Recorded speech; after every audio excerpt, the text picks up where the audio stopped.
एक रिसर्च भी है, जब आप किसी पेट से एंगेज्ड होते हैं तो आप डिप्रेशन में नहीं जाते हैं। तो ये सोच थी जिसकी बेस पे हल्का सा काम शुरू किया। लोग जो ये कहते हैं भाईजान हमने शामू लिया, वो शामू नहीं निकला, तो भाई आप लो ही किसी ऐसे बंदे से ना जिसका कोई बाप दादा है मार्केट में बैठा हुआ। किसी ऐसे नौसरबाज से ले लोगे जो जुमा 8 दिन हुए उसको इंपोर्ट करते हुए, उसको खुद ही नहीं पता उसके पास क्या चीज है। मैं अभी इसका बाप और इसका दादा तक आपको दिखा सकता हूँ जो मैंने लिया है। तो ये मेरे पास इस टाइम पे ये पैरेट भी लॉन्ग टेल असील है, बिल्कुल इसकी तोते की तरह चोंच होती है और पीछे टेल देखें इसकी कैसे फोल्ड हुई हुई है। ये बिल्कुल ऐसे झाड़ू की तरह स्ट्रेट होती है। येलो वाला जो है ये इस टाइम पे 5.5-6 किलो का मुर्गा है, पूरे का पूरा मोर ही है। ये भी इंडिया से आया था, बढ़िया मुझे तोहफा मिला था। मेरा नाम मुजम्मिल है ज़ीशान भाई, और रावलपिंडी से मेरा ताल्लुक़ है। और मेनली हमारा ज़्यादातर फोकस रहता है कि कोई भी नई चीज़ पाकिस्तान में मुतारफ़ करानी हो। जिस तरह रिसेंटली हमने पैरेट भी लॉन्ग टेल असील इंडिया से इंपोर्ट किया। इंपोर्ट आपने लफ्ज़ यूज़ कर दिया, इसमें शौक है पाकिस्तान में, पाकिस्तानी है, तो इंपोर्ट के पीछे क्यों भागते हैं? क्या वजह है, क्या मिल रहा है इंपोर्ट से? सर देखें, लोग बड़े कंफ्यूज हैं कि यार पाकिस्तान में माल आता ही है, जाता नहीं है। डिफरेंस बता सकते हैं, रीजन क्या है, क्यों मंगवा रहे हैं, क्यों नहीं जा रहा? असल में देखें ये चीज़ है कि आप जब हम लोग एक चीज़ है वो एक दुनिया में डिमांड है उस चीज़ की, जब वो चीज़ हमारे पास है ही नहीं वो हम कैसे एक्सपोर्ट करेंगे? मिसाल के तौर पे मेरे से भी पिछले दिनों एक इराकी बंदा था, बहुत शौकीन था। उसने मुझे बोला कि भाईजान मैं आपसे डेली बेसिस पे अंडे लेना चाहता हूँ, और मैंने उसको बोला यार मैं अंडे आपको एक्सपोर्ट नहीं कर सकता, थोड़े मसले मसाइल हैं। उसने बोला सर हमारा एम्बेसी में बंदा है, आप अंडे कलेक्ट करें, हर 5वें दिन वो बंदा वापस आता है तो आपके फार्म से वो बंदा अंडे उठाएगा, लेकिन मिनिमम बेयर मिनिमम उनको 30 अंडे चाहिए थे। अब 30 अंडों के लिए असील से 30 अंडा अगर आपने लेना है तो आप प्रोडक्शन पावर देखें आपको कितनी चाहिए थी। अगर मेरे पास उतने होते तो मैं उसको देता ना, मेरे पास थे ही नहीं, मैं कैसे दे देता उसको। इसी तरह हमारे पास वस्ती एशिया से डिमांड आ रही है इस टाइम पे। अभी हम इंशाल्लाह कुवैत एक्सपोर्ट करेंगे, एक्सपोर्ट के हमारे पास ऑर्डर्स हैं, और इंशाल्लाह हम इस चीज़ को करेंगे कि क्योंकि अभी फ़िलहाल डॉलर क्राइसिस की वजह से जो है ना एयरलाइंस ने डॉलर में पैसे चार्ज करना शुरू कर दी, तो फ्रेट काफ़ी ज़्यादा पड़ रहा है।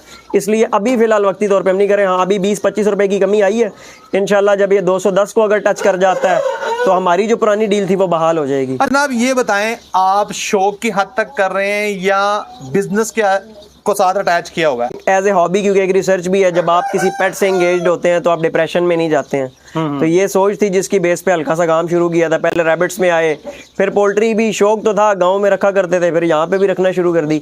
उसके बाद ये है कि हम लोगों को इसने बिजनेस भी देना शुरू कर दिया, क्योंकि हमने अपनी चीज़ को मार्केटाइज किया कि हमारे पास ये चीज़ है। जिसको शौक था वो हमारे पास आ गया लेने के लिए। किस तरह क्वालिटी को लेके चल रहे हैं और किस तरह वो जो डिमांड है जो आपसे पूरी नहीं हो सकी लास्ट टाइम, नेक्स्ट टाइम पूरी करेंगे? सर आप ये देखें कि कोई भी बंदा दुनिया में ऐसा नहीं आपको मिलेगा जो एक अच्छे लेवल पे पहुंचा और वो अकेला पहुंचा हो। उसके साथ टीम का होना बहुत ज़रूरी है। हमारी टीम ऑलरेडी बनी हुई है और हम कोशिश यही कर रहे हैं कि हमारे साथ जितने ज़्यादा लोग ना मुंसलिक हो जाएं, इट इज़ बेटर। तो चीज़ ये है कि हमने अभी ये सोचा है कि अगर कोई बंदा हमसे ये भी कहना कि यार, इवन मैं अपने पर्सनल पॉइंट ऑफ व्यू से बंदे को श्योरिटी भी दे सकता हूँ कि भाई अगर आप इस ब्रीड को रख के इससे अंडा बच्चा लेके और अपने पास एक प्रोडक्शन लेवल बना लेते हो अच्छा, तो हम आपकी पूरी मदद कर सकते हैं इसको सेल करने में, क्योंकि हमें फ्यूचर नज़र आ रहा है इसका। वो बंदा जो इस पे काम करेगा, एक क्वांटिटी जमा करेगा, वो कहते हैं कि उस वक्त तक ये बंदे जो ये दावे करते हैं वो ठुस हो जाएंगे, मार्केट से गायब हो जाते हैं। और हकीकत है, इसमें कोई शक नहीं, हम जाती तौर पे देख चुके हैं। नाम लेना किसी का, वादा करना मुनासिब नहीं है, लेकिन ये हकीकत है। इसका कैसे जवाब देंगे उन लोगों का?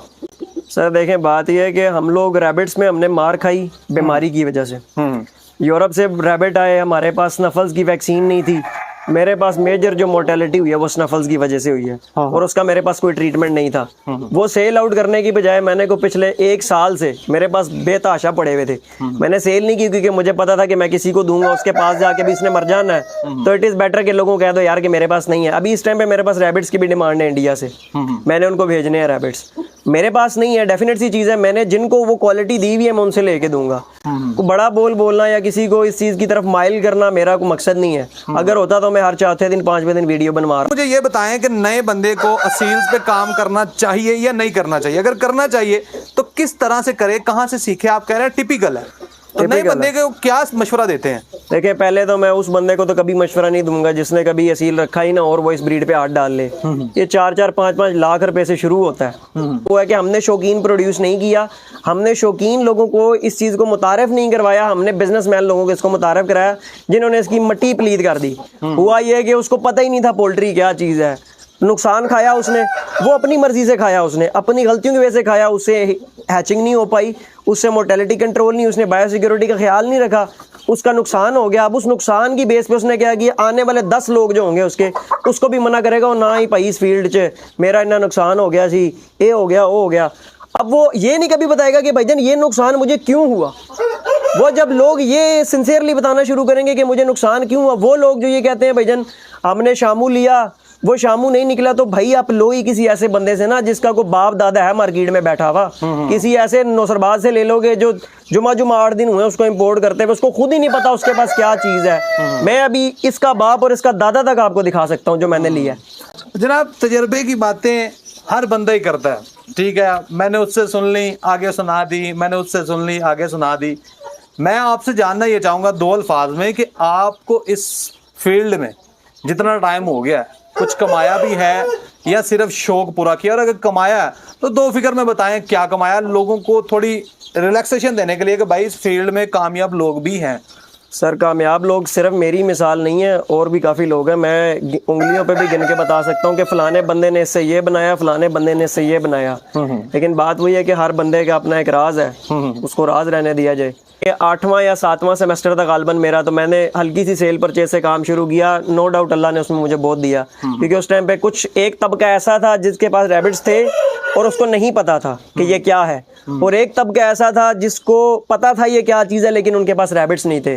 आई वॉज द इंटरमीडियरी, मैं इधर से उठा के इनको सेल कर दिया करता था। तो ये कोई बुरी बात भी नहीं है, कमीशन लेना हर बंदे का हक है, हर बंदा सेल परचेज करता है। मैंने 2-2 हज़ार रुपये का रैबिट लेके 20-20 हज़ार रुपये का भी सेल किया है। अब ना ही ये उसके साथ ज्यादती, क्योंकि वो बंदा तो 2000 में डिस्पोज ऑफ कर रहा था, मेरी जरूरत थी और उस बंदे की जरूरत थी, मैंने सिर्फ जरूरत वाला बंदा ढूंढा, मैंने अच्छा बायर ढूंढा और उससे मैंने पैसे कमाए। ये रैबिट्स की मिसाल थी। मैंने फार्मेसी बनाई है कोई 3 महीने पहले, अल्हम्दुलिल्लाह सारे ऐसी में से निकाल के बनाई है। That was a achievement. मैंने एक फार्मेसी बना ली है इस कारोबार से निकाल के। और मैं एक आपकी वीडियो के थ्रू एक पैगाम देना चाहूँगा हर बंदे को कि ये मेरी अपनी एक कह लें कि परसेप्शन भी है और मेरी ऑब्जर्वेशन है, वो ये है कि जब तक आप एक ही कारोबार के अंदर से पैसे निकाल के उसी के अंदर रीइन्वेस्ट करते रहेंगे, you will not see any progress. आपकी वो क्वांटिटी तो बढ़ती चली जाएगी लेकिन आपको कुछ नजर नहीं आ रहा होगा इन टर्म्स ऑफ मनी। ये गलती मैंने पिछले 3 साल में की थी। जो कमा रहा था वो बीच में लगा रहा था, रैबिट से निकाल के कुछ और ले लिया, उससे निकाल के कुछ और ले लिया, लेकिन स्टिल लाइफ स्टॉक था। 4 पाँव वाले जानवर से 2 पाँव वाले में आया, 2 पाँव वाले से फिर 4 पाँव वाले में चला गया। तो ये भी कह लें कि एक प्रोग्रेस ही है। लेकिन स्टिल मैं ये कहूँगा कि हमेशा जब भी आप एक किसी चीज़ से पैसे कमाते हैं, जैसे पोल्ट्री से आपने कोई लाख रुपए कमा लिए, जो 50,000 भी कमा लिए, वो किसी और बिजनेस में इन्वेस्ट कर दें। असील का काम नया बंदा किस ब्रीड से शुरू करे और किस तरह वो ब्रीड की सिलेक्शन करे, कहाँ से उठाए? मेरी ये ज़ाती राय है कि ऐसी ब्रीड को सिलेक्ट कर लें एक तो जो सख्त जान हो। जिस तरह अभी यूरोप से बर्ड्स आते रहे, शुरू में आके बहुत मोर्टेलिटी हुई है, लेकिन अभी उन लोगों से ले लें जिनके कोई मार्केट में कोई बाप दादे बैठे हुए हैं, उनसे शामू ले लें। लेकिन शामूज में भी अब चीज़ ये है कि क्वालिटी वाला बर्ड ले लेंगे ना तो आपको ढूंढ के बंदे लेके जाएंगे। मेरे पास बलोचिस्तान से, आप मानेंगे 3 दिन पहले बलोचिस्तान से बंदा आया फ्लडिंग की कंडीशन में, बंदा आके मेरे से 16 लाख रुपए की परचेजिंग करके गया।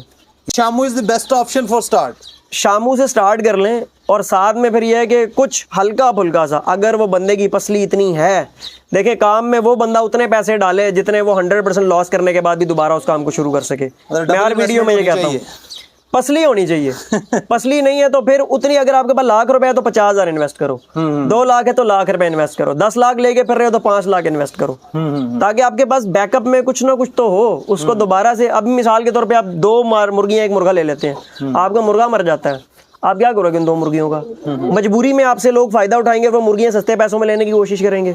इसलिए बेटर है कि आपके पास बैकअप में हो कि दोबारा से आप वो मेल लेके अपनी प्रोडक्शन को दोबारा बहाल कर सको। और पैरट वीक का फ्यूचर मुझे नज़र आ रहा है कि इंशाल्लाह ये एक्सपोर्ट, मेरे पास इस टाइम पे 3 मुल्कों से एक्सपोर्ट के ऑर्डर्स हैं जो कि मैं इंशाल्लाह कर रहा हूँ।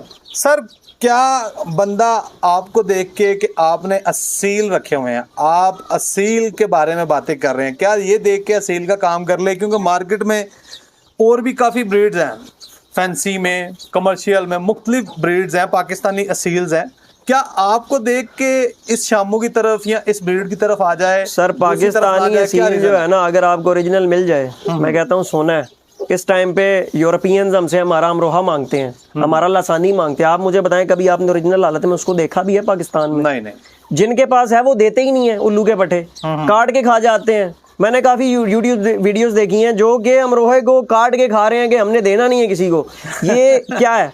ये सिर्फ ये कि हमारे ये जो कुएं के डड्डू हैं मैं ना कि असा किसी को नहीं देनी, उसके चक्कर में हम लोग मार खा रहे हैं। हालांकि ये हमारे पास बहुत अच्छा रेवेन्यू जनरेट करे के दे सकते हैं। हमारी एक तो मुल्क हमारी मारी जा रहा है, दूसरा ये कि हमारे बकरियों की मिसाल ले लें, कितनी ऐसी बकरियां जो दुनिया में कहीं पे नहीं है, सिर्फ हमारे पास है। बिल्कुल हम लोगों को एक्सपोर्ट करने की परमिशन नहीं है उसको।